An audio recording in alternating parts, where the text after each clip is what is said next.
Welcome to the Deep Dive, your shortcut to really getting informed.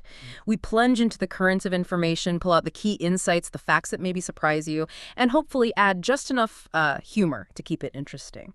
Today, we're tackling something really compelling and, frankly, pretty critical, the way mental health care is evolving. Or maybe how it needs to evolve. Right, because the current systems, especially emergency services, Yeah. are really straining, aren't they, under the weight of, well, escalating needs. Exactly. And the sources we're diving into today, they propose a vision that's honestly so ambitious, it could fundamentally change how we even think about well-being. It's like moving way beyond just treatment. Yeah, it's about a whole new paradigm, as they call it, human Yeah. flourishing. So we're doing an in-depth exploration of this group, the Minnick Mental Health Institute, MMHI, let's call them. And their blueprint for the future is, wow, really ambitious. Two main things jump out. First, these mental health emergency response teams, MHERT. It's a totally new take on crisis intervention. And second, this cutting-edge AI-focused thing called iMinnick. They want to weave artificial intelligence right into mental wellness. It's not small tweaks. No way. Yeah. It's a complete reimagining societal scale change. Absolutely right. And the sources we have, they give us this exceptionally clear picture of an organization that sees itself really at the forefront of this new paradigm for mental wellness. We've got a proposal they sent directly to Senator John Fetterman. It outlines a specific MHERT pilot program for Pennsylvania. Okay. Then there's a broader briefing doc laying out their whole philosophy, plus a public announcement about MHERT, more details there, and even a specific budget proposal for that AI thing, iMinnick. So quite a stack. Yeah, put it all together, and you get this really vivid, consistent picture. They're deeply philosophical, sure, but also intensely practical in what they're proposing. They're not just, thinking deep thoughts. They're laying out concrete steps for huge systemic change. Okay, so our mission here is clear. We need to pull out the most important bits, the key insights from all these documents. We want to get inside MMHI's thinking, right? Understand their core principles, what really drives them, then look at MHERT in practice. And finally, explore that long-term vision, the AI integration bit. Okay, let's unpack this. Right, so starting at the beginning. The Minnick Mental Health Institute itself, their self-description, it definitely grabs your attention. It's not your usual clinic or research lab talk. No, not at all. They call themselves a next-generation organization, and they're not just about dealing with mental health issues. They're dedicated to, and this is the phrase, architecting a new paradigm for human well-being. It's a bold claim. It really is. Architecting a new paradigm. It immediately makes you lean in, right? What does that actually mean? What kind of broader, more systemic vision are they talking about? How does it change things? What's truly fascinating here, maybe the biggest idea they have, is this core philosophy they call the principle of perfect balance. So the Institute basically says a lot of the big challenges we face today, whether it's individual anxiety, stress, or even bigger things like societal friction, geopolitical stuff, it all stems from a fundamental imbalance. Interesting. So distress isn't just a personal problem. Exactly. It's a symptom, an indicator that a system, whether it's you or society, is out of whack. Their whole goal is to provide the tools, the support to restore that balance at every level. That's very different from just diagnosing a disorder. Totally different. It's looking at the underlying systemic issues, not just the symptoms popping up. And they break down this perfect balance into three parts. They connect individual well-being, that's the mind, with economic stability, the body, and a sense of purpose, community, the soul. Mind, body, soul. Got it. And in this whole interconnected system, MMHI sees itself as the mind, meaning they're not just service providers. They see their role as providing the ethical framework and intellectual leadership for this new way of thinking about human flourishing. Wow. So they're saying societal problems are mental health problems. Essentially, yes. Societal friction is a mental health problem, in their view.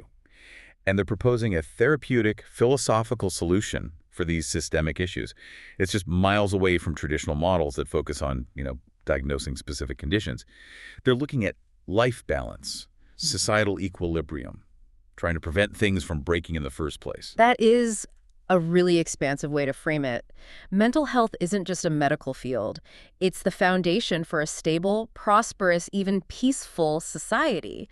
That's huge. And they take it further, right, with this idea from their announcements. chaos as balance. Mm-hmm. It sounds counterintuitive, but it's not just about avoiding crisis. They're saying a crisis is actually a manifestation of systemic imbalance, like it's a signal. Exactly. It's almost like accepting disruption, not as a failure, but as information. So instead of just trying to stop a panic attack, Yeah. their philosophy suggests it's a deep signal. Something's out of balance inside. Okay, so the goal isn't just suppression. Right. It's about equipping the person to understand why the signal is firing, and then proactively realigning things to restore balance. It turns distress into a chance for growth, not just something bad that happened. So they want to empower people to, what was the phrase, navigate their internal and external chaos towards a state of equilibrium and personal sovereignty. Personal sovereignty, that's key. Leveraging the crisis as a turning point, a catalyst for deeper understanding and more agency. Yeah. And if you link that to this term, they use a lot, new existence. Yes, they saw. It suggests they're not just helping people cope with now, they're trying to actively equip them for what's coming, a rapidly changing, more complex future. So preparing people for an evolving new existence, what does that imply? It implies that maybe our old ways of thinking about mental health just aren't going to cut it anymore. With tech shifts, global disruptions, all of it. They want to build people who aren't just resilient, but truly sovereign in their own minds, able to handle anything. So proactive strength, philosophical grounding, adaptability. Not just fixing problems after they happen. Precisely. It's a really profound shift in focus. Okay, that philosophical foundation is, well, it's deep and maybe a little audacious. But how do they plan to actually do any of this? Which brings us to what they call the most direct and powerful application of our philosophy, the MHERT program, Mental Health Emergency Response Teams. Mm-hmm. This is where the big ideas start hitting the ground, impacting people directly. Here's where it gets really interesting. Indeed. MHERT is designed to fix what MMHI calls a fundamental failure of vision in our current emergency response systems. Failure of vision. Strong words. They are. They point out that way too often mental health crises get the wrong kind of response. Either it's treated like a crime, so police get involved, maybe arrests. Right, which can escalate things terribly. Or it's seen as a low-priority medical thing. Long waits and chaotic ERs, inadequate care, sometimes more trauma. We've all heard stories like that. So MMHI is very clear. MHERT isn't just an alternative, it's a necessary evolution, designed specifically for mental health crises with specialized tools, specialized people. Which makes sense. You wouldn't send a plumber to fix electrical wiring. Exactly. And they boil it down to this simple, powerful idea. When a mind's in crisis, meet it with help, not force. Help, not force. That resonates.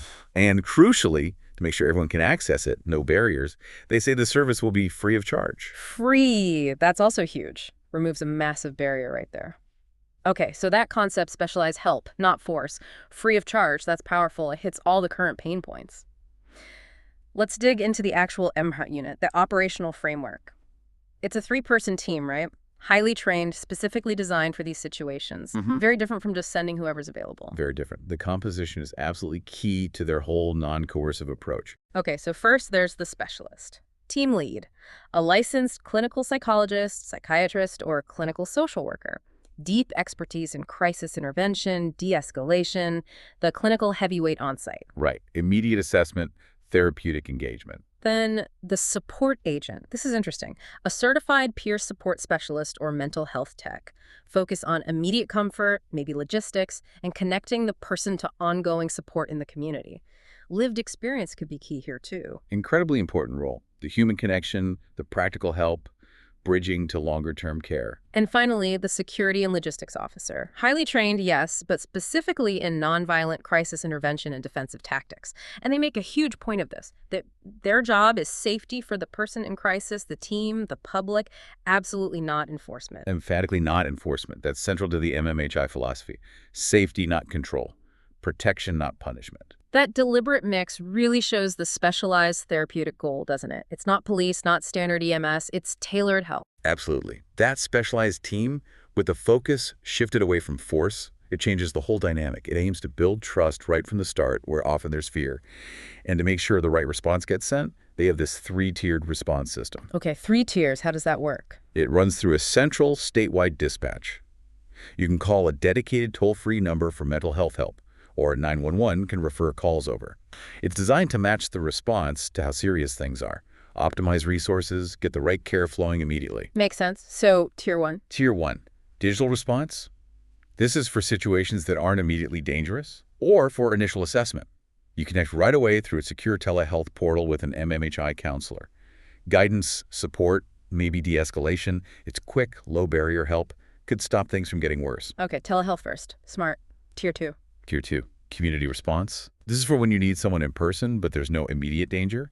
An MHERT unit goes out to a home, a school, a community center. Ah, so meeting people where they are. Exactly. On-site counseling, wellness checks, connecting to local services right then and there. It's about prevention, keeping things in a comfortable setting if possible. And Tier 3, the emergency level. Tier 3, emergency response. This is for active crises, imminent danger maybe, or just an acute, overwhelming situation. The MHERT units are dispatched, sometimes on their own, sometimes alongside police or EMS, but crucially, MHERT acts as the primary de-escalation and mental health experts on scene. So even if police are there, MHERT takes the lead on the mental health aspect. That's the plan. This whole tiered system aims to make the response proportional, specialized care exactly when and where it's needed, and ideally avoiding unnecessary trips to the ER or interactions with law enforcement unless truly medically required. This raises an important question for me, though. How effectively can these tiers really ensure the right level of care every time? And critically, prevent those unnecessary hospitalizations or arrests? That's the million-dollar question, isn't it? It is. But the goal seems clear. Route people to the least restrictive, most appropriate help right away, which, if it works, would fix a huge problem in the current system. It really follows through on that help, not force idea. It's a really well-thought-out framework.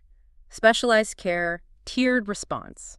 And MMHI isn't just talking theory here. They've actually put together a concrete proposal for an 18-month pilot program in Pennsylvania. Right, addressed specifically to Senator John Fetterman. Yeah, and while it starts in Pennsylvania, the proposal is explicit.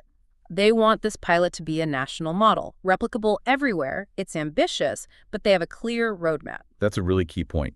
Pennsylvania is the test case, the blueprint for going nationwide.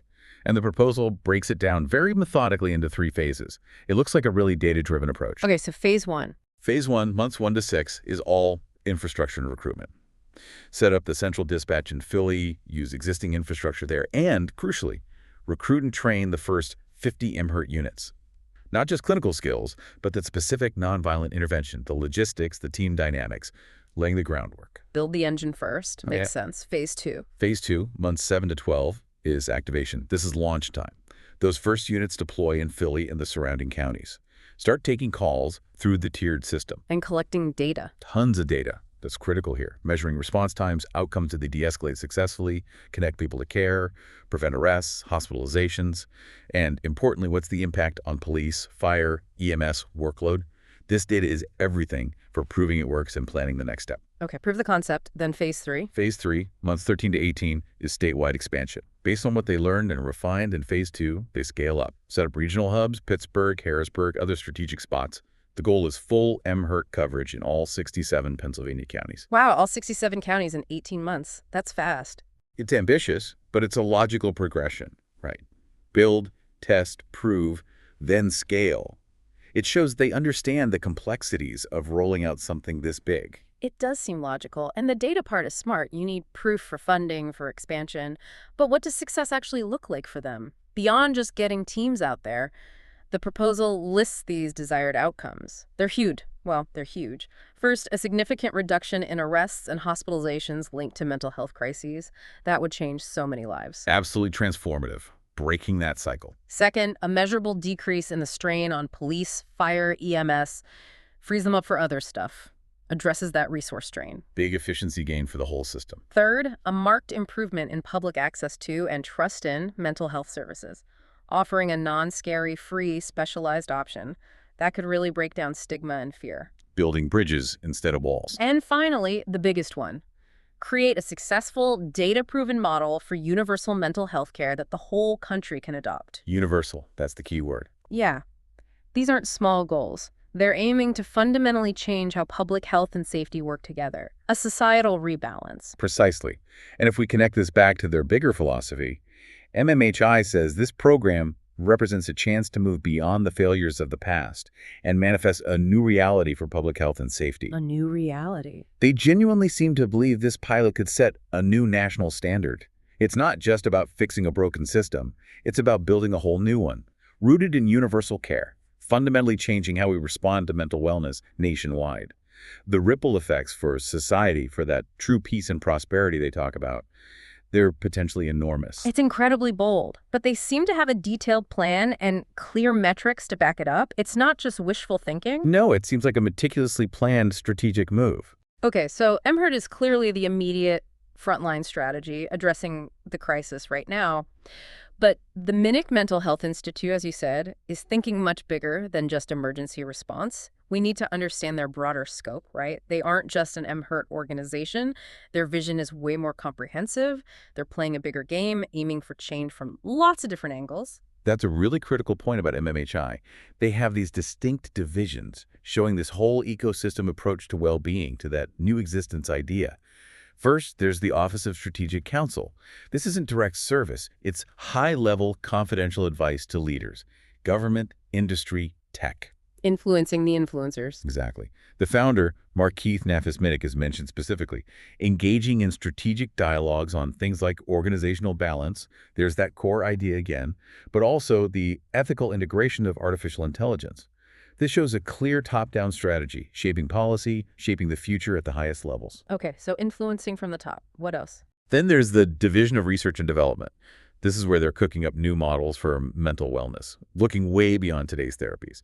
And their main focus here is really interesting, the safe, ethical, and beneficial integration of human AI systems. Human AI systems. Yeah, developing tools to support and even enhance human potential. It's not just healthcare, it's almost bordering on human augmentation, exploring that frontier through technology. Wow.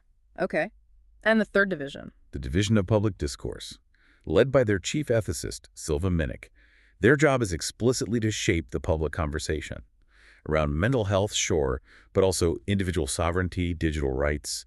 They believe an informed and philosophically grounded populace is essential for a healthy society. So top-down influence, cutting-edge R&D, and shaping public opinion. It's comprehensive. Totally. It shows their interest in fundamental societal shifts, the top-down approach, and this intense focus on the future of tech, especially AI, within human well-being and even consciousness. They're not just treating symptoms, they're trying to architect the future.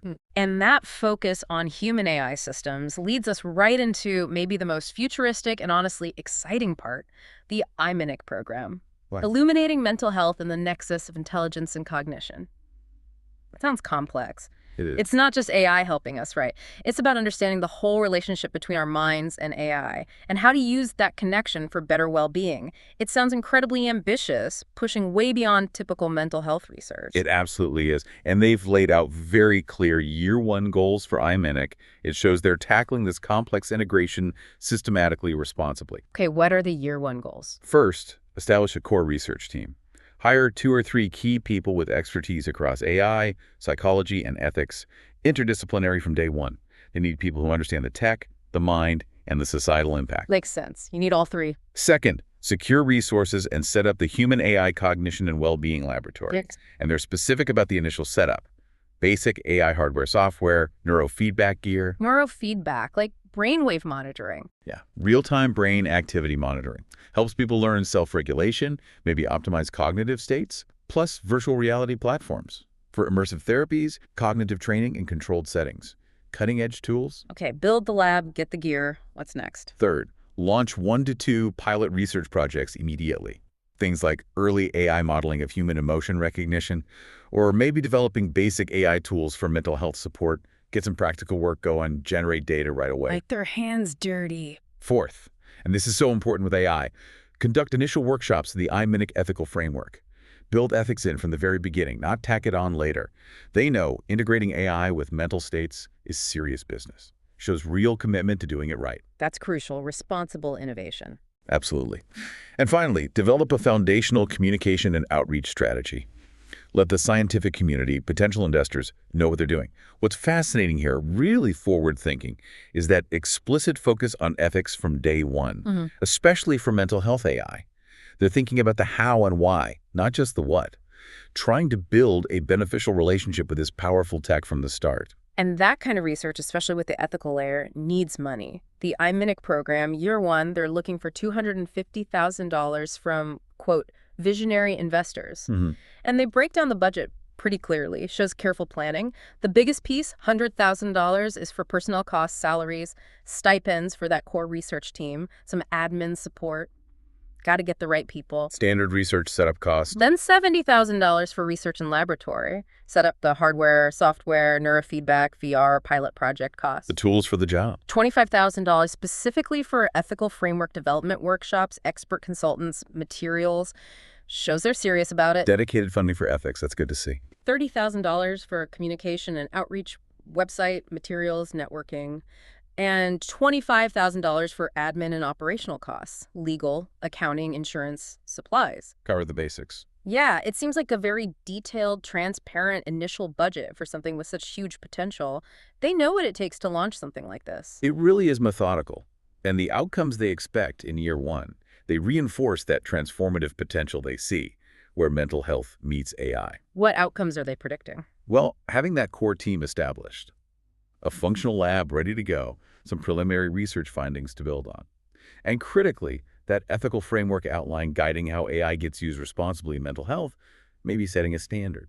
Plus, increased awareness in the scientific and investment worlds, hopefully attracting more collaboration and more funding down the line. So build the foundation, prove the concept, establish the ethics. Right. It's structured, systematic, recognizing that AI in mental health needs careful, measured development and deep ethical thought, not just rapid innovation for its own sake.